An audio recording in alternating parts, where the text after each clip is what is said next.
Radio.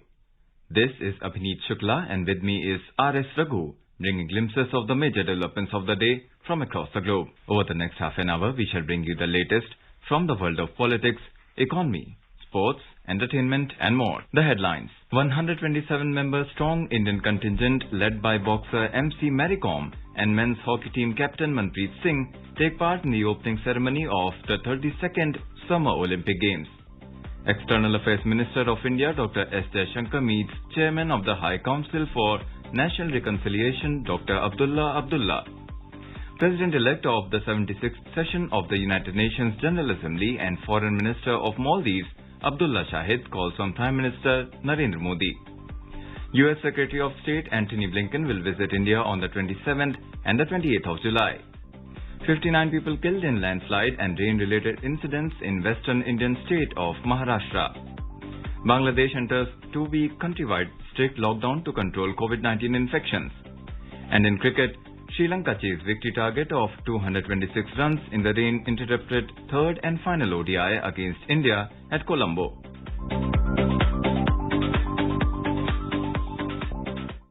As the nationwide free COVID-19 vaccination campaign at government facilities for those above 18 years is underway, we advise our young listeners to get vaccinated and also to help others to get vaccinated. We also advise our listeners not to lower their guard as COVID-19 remains a threat to our health. Please stay at home unless it is essential to go out and continue to follow these 3 simple steps. Wear a face mask. Maintain 2 gaz ki doori for social distancing. Focus on hand and face hygiene. For any COVID-related information and guidance, contact national helpline numbers 011-2397-8046 and 1075. And now the news in detail.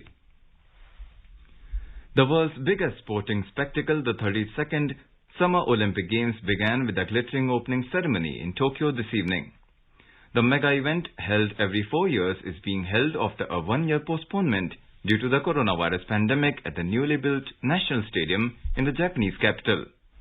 A few hundred dignitaries, including Japan's Emperor Naruhito, French President Emmanuel Macron and US First Lady Jill Biden, attended a largely subdued opening ceremony.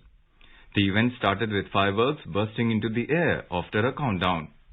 Japanese tennis star and 4-time Grand Slam champion Naomi Osaka lit the Olympic flame and Emperor Naruhito declared the Games officially open. A 29-member team of refugee athletes is also competing at the Tokyo Olympics. This is the second ever refugee team at the Games. They are from Syria, Afghanistan, Iraq, South Sudan, Iran, Venezuela, DR Congo and Cameroon. Boxer MC Mary Kom and Indian men's hockey team's captain Manpreet Singh led the 127-member strong Indian contingent. President Ramnath Kovind and Prime Minister Narendra Modi conveyed their best wishes to the Indian contingent at the Tokyo Olympics on behalf of all Indians. In a tweet, Mr. Kovind expressed confidence that they all will excel, win laurels and make the country proud. In a tweet, Mr. Modi said, they look forward to a season of incredible performances by the world's best sportspersons. Prime Minister Narendra Modi has wished India's contingent for Tokyo Olympics the very best. In a tweet, Mr. Modi asked everyone to cheer for India. Sports Minister Anurag Singh Thakur has said that the biggest ever Indian contingent of 127 athletes are participating in the Tokyo Olympics and the government has provided every support to them.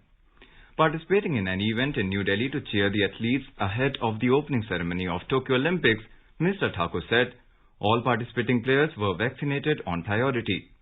He said under the Target Olympic Podium Scheme or TOPS, the players were given best coaching and best exposure. The minister said Prime Minister Narendra Modi spoke to several participating athletes and their families to encourage them. 127 athletes are participating. Hopes are high, but no pressure on the athletes. They should play with a free mind, win more medals, and I think we could see the enthusiasm throughout the country. 130 crore भारतीयों की शुभकामनाएं हैं, दुआएं हैं. Minister of State for Sports Nishit Pramanik, Olympic medalist Yogeshwar Dutt, Karnam Malleshwari and Olympian boxer Akhil Kumar were present at the event. Sports ministers of states and athletes joined the event virtually.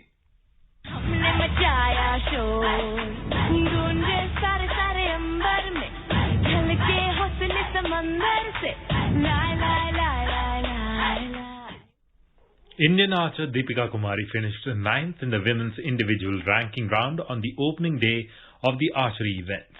Deepika scored 663 points after 12 sets. The round was dominated by the South Korean archers. Ahn San was the top scorer with 680 points, which is a new Olympic record. In men's events, Indian archer Praveen Jadhav finished at 31st position with 656 points in the ranking round. Atanu Das finished at 35th position with 653 points after 72 shots, and Tarundeep Rai at 37th with 652 points. Kim Jae-deok of Korea topped the round with 688 points. External Affairs Minister of India Dr. S. Jaishankar met Dr. Abdullah Abdullah, Chairman of the High Council for National Reconciliation in New Delhi on Friday. In a tweet, Dr. Jaishankar said he appreciated Dr. Abdullah's sentiments and support for India-Afghanistan relationship. He added that he values the top Afghan peace negotiators' insights on the region. This is the first high-level visit from Kabul to India amidst the advanced timeline of the U.S. forces withdrawal from Afghanistan. President-elect of the 76th session of the United Nations General Assembly and Foreign Minister of Maldives, Abdullah Shahid, called on Prime Minister Narendra Modi on Friday. Mr. Modi congratulated Mr. Shahid on his resounding victory in the election, noting that this reflects the growing stature of the Maldives on the world stage. Prime Minister felicitated the President-elect on his vision statement for a presidency of hope and assured him of India's full support and cooperation during his presidency. He emphasized the importance of reforming the multilateral system, including the United Nations organs, to reflect the current realities of the world and the aspirations of a vast majority of the world's population. They also discussed the rapid growth in the Indian-Maldives bilateral relationship in recent years. The Prime Minister expressed satisfaction that bilateral projects are progressing well despite the constraints of the COVID-19 pandemic. He emphasized the importance of Maldives as a key pillar of India's neighborhood first policy and vision of Sagar. The U.S. Secretary of State Antony Blinken will visit India on the 27th and the 28th of July.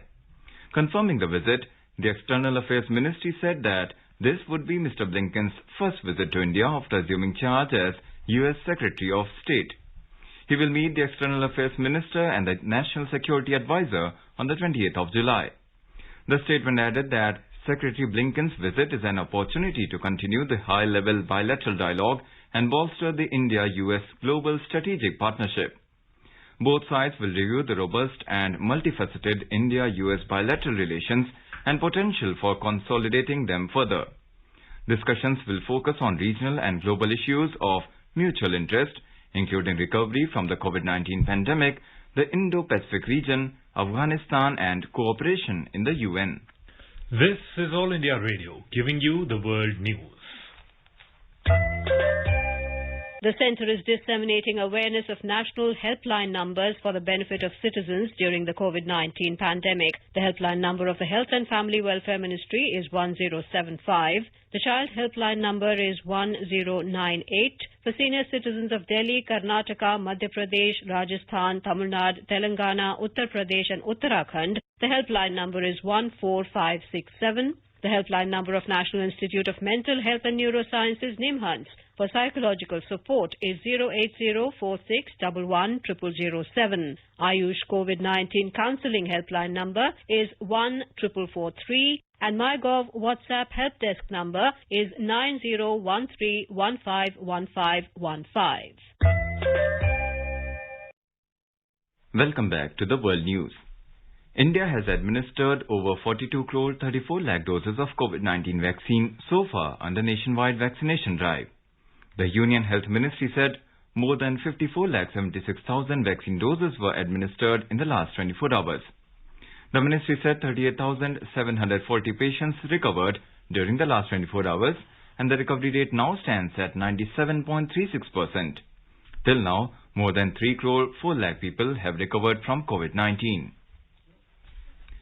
Now let's take a look at the coronavirus updates from around the world. Bangladesh entered a 2-week-long countrywide strict lockdown on Friday morning. Prasar Bharati special correspondent in Dhaka reports empty roads, most of the shops except the medicine shops, kitchen markets and grocery shops being closed and very few people and vehicles were seen on the roads in the capital city.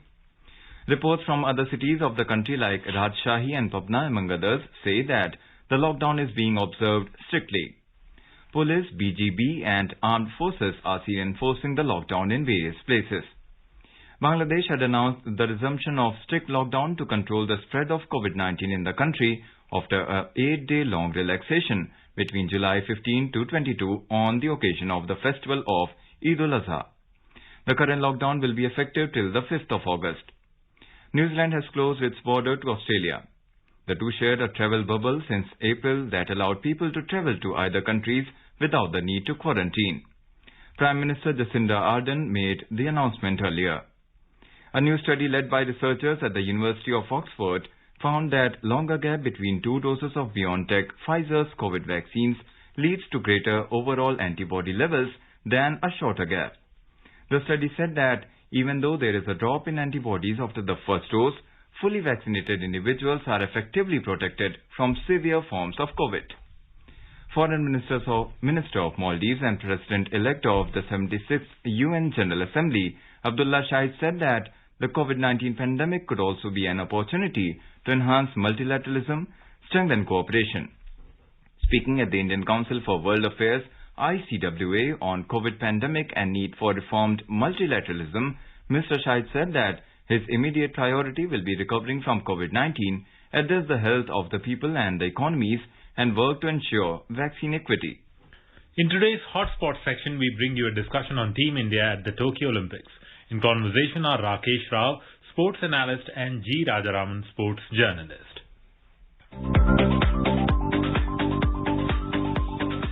Good evening, Rakesh. It's a really wonderful day. I think we waited for it for a year. Difficult times for the world, but the Olympic Games have begun in Tokyo. I think the world of sport will heave a sigh of relief. Absolutely. You nailed it perfectly, Raj, because I feel that more than anything else, there is a sense of relief. There is a sense of joy. And the biggest thing is that getting so many people together from more than 200 countries, something which we haven't seen for a long, long time. I mean, it takes every 4 years for you to get these people together. This time it was 5 years. But it's finally happening because the kind of uncertainty which we saw in the last 1 year, whether it will happen in 2021 or not, that was a big question mark around it. But finally, it's off the blocks. I think the uncertainty was an integral part of everybody's life in the last year and a half. It has become part of our life. But I think the Indians did really well to keep themselves in good shape. Training at home or overseas, training much of the time, not with much competition because the world had shut down competition. But increasingly, I think they give you the confidence. 127 members in 18 different disciplines. The first time that you've got so many participants going to the Olympic Games and in so many disciplines. And with 56 women, I think there is much room for cheer. But we're not talking only about participation. I think there are a number of Indians who are out there to compete with the world. For me, Raj, say in the last about 20 years or so, what I've seen is that the entire shift in attitude of everybody associated with sports, be it the government, be it the participants, be it the organizers, the sponsors, the patrons, everybody now starts believing that, look, we are no longer going over there just to participate, just to add to the numbers. We are there in contention in more than a couple of events, because till about 1980, it used to be only hockey. Even after 1980, I saw that in 84, if P.T. Usha could have nailed it, things would have been different. But then again, we couldn't shed that hockey thing. It just got stuck because of the 8 gold medals. We used to always look at this rearview mirror and say that, okay, every time at the eve of the Olympics, it used to be all about 8 gold medals. But it's no longer so. We are no longer looking at those 8 golds because 41 years have passed. And now we are talking about several other events. And now that is, for me, the biggest takeaway of the last 20 years. And as you very rightly said, 18 events, it has never happened. I think last time it was 15. This time we have added 3 new. Now, this depends on how we project this to the people at large. 1.3 billion people, out of which many are actually genuine lovers of sports. Now, even if we are catering to those and trying to add to those numbers, we need to project the right figures. And for me, that is the biggest fear, that no matter which celebrity comes and tells you, look, go for the gold, cheer for your teammates, that's all fine. I mean, I'm all for it. But I think somewhere we as media people are responsible to put it across in no uncertain terms that, look, this is where we are, this is where we stand. And I think over a period of time, over the next 1 week at least, we'll have to put things into perspective. And I think as we speak, even now, I think we both are equally responsible there in projecting the right numbers or a realistic number. We are not God, but we will try and stick to as real as we can get. So that for me is another sense of responsibility that has always driven me. I think one of the beauties of sport, Rakesh, in all my years as a journalist that I've experienced is to be proven wrong by the Indian athlete. Now, we can peg the numbers really low and hope that they surprise us with positive results and with many more medals than most of India is expecting. But I think realistically speaking, while people have been talking about many more medals, there are some American organizations which credit India with about 19 medals. That surprises me. I'll be very happy if India gets 6 to 10. I think the shooters can land a few. There should be a medal each at least in weightlifting, boxing and wrestling. And anything else to me is a bonus, especially if Neeraj Chopra can manage something in the javelin throw. It will be wonderful for Indian sport. But I think we have to be realistic, like you pointed out. 6 to 10 is the number I'm looking at, Rakesh. I'm looking at a minimum of 5. 5, I wouldn't complain too much. But then, yes, I'll be disappointed. Now, I'm not looking at what happened in Rio, because Rio for me was a huge disappointment. So I don't want to take that as a starting point. 5 years have passed. A lot has happened in the last 5 years. For me to be looking at numbers realistically, like when I look at the mixed events in both archery as well as shooting, that gives me some hope. Individually, I know that both these events are precision sports.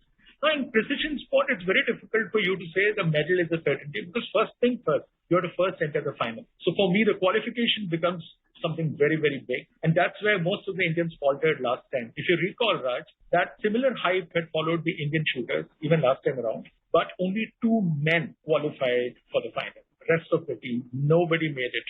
So for me, I want to tread a little carefully here. But if you go beyond that, if you look at boxing, yes, there is hope, I feel. More than one, for me, again, things can happen there.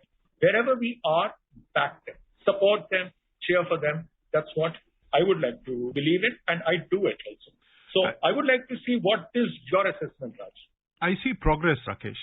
I see progress in sport like sailing, for example. For the first time, we have got 4 sailors who have qualified on their own merit. Okay, they've not gone there because they got a free ticket. They've got there because they've qualified, and there is a woman sailor for the first time. I think it shows progress to me. The sailing team might not come back home with a medal, but if Vishnu Saravanan can finish in the top half of the laser standard class, I think then Indian sailing has the opportunity to get better. Similarly, I think equestrian, we all know what Fawad Mirza did in the Asian Games, got 2 silver medals for India, both in the individual event and played a big role in getting the silver in the team event as well in eventing. I think you don't expect him to go out and conquer the world. It's going to be difficult. Judo, like you said, we might see only a first round exit, very early return home for some other, like the rowers. I don't see them getting into the medal contention at all. But there is progress, Rakesh. There are a number of sports where Indians have got better, and shooting is definitely one of them. They learned their lessons after Rio, and I think it was important that they went back to the drawing board and did their homework. And then you've got a fresh bunch of people. There are not too many repeat Olympians in the shooting team. Saurabh Chaudhary and Manu Bakar, Ella Vanil, for example. These are all fearless young talent. And I think that is what I like about this Indian contingent, that there is a fearlessness, there is a wonderful attitude that they are carrying to the Olympic Games. These are not youngsters who appeal to me as those who will play 6 or 7 Olympic Games. They just want to go out there and do their best in the first and possibly one more Olympic Game. I think that gives me hope when I see this kind of transition happen, the attitudinal change that people like Abhinav Bindra and Leander Paes have infused in Indians. I think that is heartwarming for me. I'm not one of those who take satisfaction from saying 127 people have gone. There are 18 disciplines in which we are competing. I'm very happy that after Rio, we will be able to think in terms of 6 to 10 medals. And I think that attitudinal change is what I love the most about this Indian side. See, for me, again, as you said, 6 is your number, which you have kept it, as a lower number. For me, why we are looking at 6 is because had it been, say, if we had got 6 medals in Rio or 7, because I'm just looking at an improvement over what we got 4 years ago, which was in 2012. Because the number dipped from 6 to 2, now that 6 looks better. Or it looks like as though we have made a huge jump, something like from 2 to 6 is a 3-fold increase. But we shouldn't forget that Rio was a kind of a stage where we needed to pause and think what we were doing. And I think this additional year, because of the postponement, I think that, of course, for a lot of athletes, it was something that, that they didn't want. But if you look at Indian sports at large, I think that also allowed a lot of people to sit back and take stock. Okay, we are 1 year away from the Olympics, and we are not sure whether it's going to be held in 2021, but let's prepare with whatever that we have. And that is where I saw that a lot of people who couldn't step out of their homes, they were training at home. Now, this kind of intensity, I don't think I saw any time through the 90s. In fact, right from the mid-80s through about 2000, when the Olympics took place in Sydney, the approach used to be, let's qualify, go to the Olympic city, win or lose, get your ticket extended by a couple of days, do some shopping and come back and have a story for your neighborhood and all your relatives. I think that has ended long, long, long ago. I think that is what makes me happy, that people want to compete, because that's where I would like to underline the fact that the kind of government support, because this is not cricket, so for all Olympic events, the kind of patronage that all these games receive from the government, and of course a few private initiatives. I mean, but for them, we wouldn't have been talking in the tone that we're using today. Because I see that these people go and compete in a good number of international events. For them, they're no longer getting intimidated by the Olympic champions and the world record holders and the world champions, because some of them are world champions. Some of them are world record holders. So that is the progress for me. And I think with that confidence, when I look at Tokyo, I think, yeah, if somebody who is considered one of the best in their chosen field, and if they do well, that should come as a surprise. But given the Indian psyche, that is where I've always felt that we are mentally, not each one of us is very strong. As a nation, we are a little pessimistic, we are a little cynical, and that is where I want to step in and say, okay, let's change that. Let's change the entire kind of storytelling which we have. That we need to change. Narrative has to be changed. That is, for me, is very, very important. Like these games today being the first day, the opening ceremony, of course, we know that actually signals the start of the games. But for the next 16 days, I think India has a role to play to give the correct picture, not just get into jingoism, not about giving an impression which is not entirely true. And these sportsmen will gain from it, the coming generation will gain. Thank you very much, Rakesh. As always, you have been engaging. It's been wonderful having this conversation with you. Thanks for having me on the show.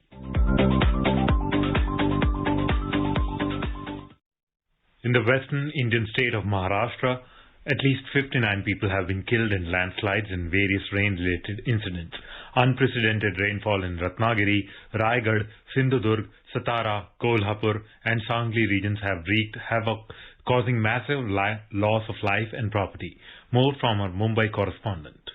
A total of 36 people have died in Raigad district, while an equal number of persons are still reportedly missing in this district alone. Maharashtra Chief Minister Uddhav Thackeray has announced a financial assistance of 5 lakh rupees each to the kin of those who have died in rain-related incidents. The cost of treatment of all those injured in such incidents will also be borne by the government. In Satara district, at least 11 people have lost their lives, while 77 others have been rescued so far. In Kher, 17 persons are still reportedly missing after a massive landslide. Besides, in an early morning tragedy in Mumbai, 4 people lost their lives while 15 others were injured when the 2-storied building collapsed due to rains. Meanwhile, 18 teams of NDRF are currently assisting the state government in relief and rescue operations, while 8 more teams are expected to join them by tomorrow. Nisha Rani, AIR News, Mumbai. The United States has announced fresh sanctions against Cuba in the wake of recent protests in the island nation. In a statement on Thursday, the White House said that it is imposing sanctions on Minister of the Revolutionary Armed Forces of Cuba, Alvaro Lopez Miera, and the Cuban Ministry of the Interior's Special National Brigade. U.S. President Joe Biden tweeted that he condemns the mass detentions and sham trials that are the Cuban regime's efforts to threaten the Cuban people into silence. He added that the new sanctions target those in the Cuban regime responsible for this crackdown. Since the 11th of July, Cuba is facing its biggest demonstration in almost 30 years. Thousands of people are protesting against Cuba's government in the capital Havana and several other cities. The demonstrations come as the country reports a record number of COVID infections. Earlier in the month, Cuban President Miguel Diaz-Canel had blamed the U.S. for the unrest. India's Environment Minister Bhupendra Yadav on Friday stressed that the G20 must respond to the call of science for urgent global climate action in this decade. He underlined the need to cut absolute emissions rapidly while taking into account the Paris Agreement. Speaking at different sessions on climate change on the second and concluding day of the G20 Climate Summit, the minister said India remains steadfast in its commitments to join and lead efforts to combat climate change within the multilaterally agreed convention and its Paris Agreement. He mentioned the vision of Prime Minister Narendra Modi installing 450 gigawatt of renewable energy by 2030, enhanced ambition in biofuels, India's nationally determined contributions and various other initiatives on urban climate action. Mr. Yadav stressed that common but differentiated responsibilities to combat climate change as per respective capabilities and national circumstances lies at the heart of the Paris Agreement. He said there should not be any shifting of goalposts and setting new benchmarks for global climate ambition. Moving on to sports. In the third and final one-day international match at R. Premadasa Stadium in Colombo today, Sri Lanka has scored 194 for the loss of 4 wickets in 32 overs when reports last came in. Earlier, India has set a victory target of 226 runs for Sri Lanka. After 23 overs, rain had stopped the play and the match was reduced to 47 overs per side. India scored 225 in 43.1 overs. For India, Prithvi Shaw scored 49 runs while Sanju Samson made 49. The 23rd of July every year is celebrated as the National Broadcasting Day. On this day, 1927, the first ever radio broadcast in the country went on air from the Bombay station. All India Radio is accessible to nearly 99% of the total area. The phenomenal growth achieved by All India Radio through decades has made it one of the largest broadcasting organizations in the world. In terms of the number of languages of broadcast and the spectrum of socio-economic and cultural diversity it serves, Information and Broadcasting Minister Anurag Thakur has greeted people on National Broadcasting Day. In a tweet, Mr. Thakur said, effective communication is an enabler and empowers citizens. Rahul Devnath of Sikandrabad in Telangana is the winner of Thursday's edition of the Olympic quiz with AIR News. Entire team of the News Services Division of All India Radio congratulates Rahul Devnath. Akashvani sports can Olympic quiz जीतने पर मुझे बेहद खुशी हुई और आकाशवाणी को बहुत धन्यवाद कि उन्होंने ऐसा मनोरंजक एवं ज्ञानवर्धक क्विज शुरू किया जिससे हमारी खेलों के प्रति रुचि और बढ़ जाती है। मैं आकाशवाणी एवं स्पोर्ट्स कैन का नियमित श्रोता हूं। आकाशवाणी पर दी गई जानकारी बड़ी सटीक होती है। मैं टोक्यो में भारत का प्रतिनिधित्व करने वाले सभी खिलाड़ियों को बेस्ट ऑफ लक कहना चाहता हूं कि वे अपना बेस्ट दें और ज्यादा से ज्यादा मेडल्स लेकर आएं। A quick look at the headlines once again. 127-member strong Indian contingent led by boxer MC Maricom and men's hockey team captain Manpreet Singh take part in the opening ceremony of the 32nd Summer Olympic Games. External Affairs Minister of India Dr. S. Jaishankar meets Chairman of the High Council for National Reconciliation Dr. Abdullah Abdullah. President-elect of the 76th session of the United Nations General Assembly and Foreign Minister of Maldives Abdullah Shahid calls on Prime Minister Narendra Modi. U.S. Secretary of State Antony Blinken will visit India on the 27th and the 28th of July. 59 people killed in landslide and rain-related incidents in western Indian state of Maharashtra. Bangladesh enters 2-week countrywide strict lockdown to control COVID-19 infections. And in cricket, Sri Lanka chased victory target of 226 runs in the rain-interrupted third and final ODI against India at Colombo. India is celebrating the 151st birth anniversary of Mahatma Gandhi. Before we end, let us listen to his favorite bhajan Vaishnav Jan by artists from Germany.